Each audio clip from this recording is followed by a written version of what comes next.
Hello, this is Pixie doing a video. Good morning, good afternoon, or good anything, it doesn't matter. It's all good.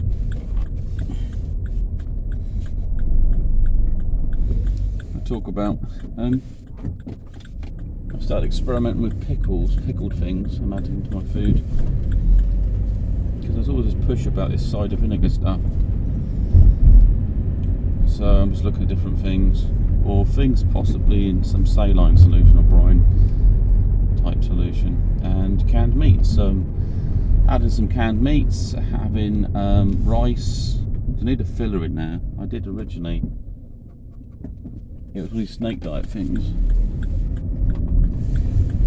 All these videos I watched, and I thought, maybe I should give that a go. I'm trying to put me like doing 2 meals a day, trying to get it back into line a bit, and it's what I'm eating, so I try to choose the best options. With the canned meat, I mean, they basically promote spam, but I would be open-minded to look at different types of meats because of price, really, and the price zooming up. So it was like a can of spam was when in one shop was about £3.50. The aim is you want a sort of cheap way to help you lose a bit of weight. I feel a little different, so I'm going to run with it. I've also got a load of these things like olives and stuff. They get these big jars. Last time I had a big jar in the fridge and I never touched it. So now I'm pushing myself into doing it because I think that might be a wise idea. Just see how it goes, and then it might give me some other cheaper options. And also I might be needed to pickle things in the future depending on what happens in this world. Because it's war times, and there's different types of war type situations that are developing. Is I guess we can call it China sensitivity. If you do something they don't like, they get very reactionary. They get very sensitive to it. Like, if someone visits Taiwan, they get very upset. I don't understand why. I think it's because they need to keep the narrative going. If the narrative breaks down, then there's no truth to what they're saying. That's what they fear. And the thing is, it just seems so archaic. It's just like, why don't we move forward? I mean, what's this thing about got to own land, got to take over space? And then there's like, well, we need to pull it back to where it was before. We don't want this liberal countries functioning. And all the war just it basically victimises the civilians. The day-to-day people are killed, lose land, governments snatch it, they take fuel, they take resources, and they wreck it. So, there's issues we got this in the UK with voting in the next Prime Minister, and I don't think they're going to be very good. I think they're trying to say what people are thinking. They're trying to please the populace, basically, trying to find the most higher range of people who like certain things said. And so they become triggered by the things that are said, and they're not necessarily good for them. So we're like, we'll slash taxes, but then we'll introduce some other taxes, and then we're going to be carbon zero or something. Well, the whole carbon debate, I mean, really what you should be doing is basically the issue that's causing a lot of environmental impact is housing. And that maybe they should be looking at building some very large flat type structures rather than taking up land and building houses and floodplains near woods, anywhere. Sort of cutting in, taking away trees, taking away things that can reduce the carbon impact. Or, I mean, all it's saying is it's out of whack, it's out of balance because of probably it could be industrial progress, as we could say, or just the natural function of humanity when it comes to making things. But I don't think that's where all the carbon's coming from. If they think that's a concern, because we're carbon life forms, so it's like a no-brainer. All you got to do is increase the plants, and everything's fine. Another thing as well, you don't need to cut the grass so much. I mean, grass at the moment is like straw. If it wasn't cut so much in the UK, it wouldn't look like so bad. I mean, eventually, it might turn like straw because it's pretty dry at the moment. but they don't need to cut it so much. They could cut it.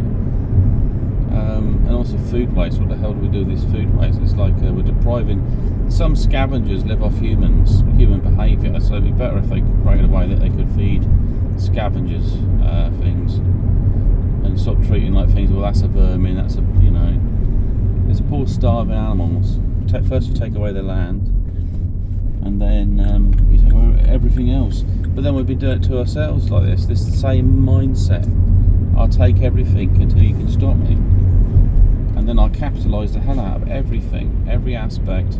If there's money to be made, let's make it.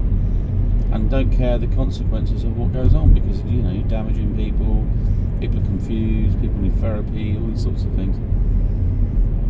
There's just a madness, but yeah, I mean, there's no real good and evil. It's just like some poor practices that have been going on for millennia. That maybe they worked at a time, but they never evolved. It's sort of like this is the empire building methods. So so I think all we can do is be prepared, do little things that improve yourself, spread out your finances. So like I say with my crypto, that helps. I mean, it's just so I can store some money. So if the banks took away all my money, at least I got some money in somewhere else. And then when things do restart, there might be a way to access that. And also, it's a global currency, crypto. Fiat can be global, but it's centralised to the country. So it's just one of the things, really. Anything else going through my mind? So yeah, I see that they're also attacking like Alex Jones. There was some stuff going on about Sandy Hook and all that stuff. I think people have a right to an opinion, and he could say, based on the information I've provided, I believe that there was a certain amount of it was false information, and therefore that was the narrative I projected. However, it's an opinion and it's a TV show, and I think it might have a disclaimer in there about the opinions and that are not necessarily of our personal opinions. Therefore, you accept it as it is. I mean, going around the world is just a sort of looking in there, and maybe were things hyped up because it boosts a certain narrative, like we need more guns in schools and military people and all sorts of things, which is, that's what you're saying. It's basically any scenario, someone will twist it to their benefit if they're in positions of power, or either play down certain scenarios or trump up other, and then they force certain languages on, like Islamic terror or something. It's like, what does that mean? It's just terrorism, that's all it is. So who knows? And I'm going to do a bit of shopping.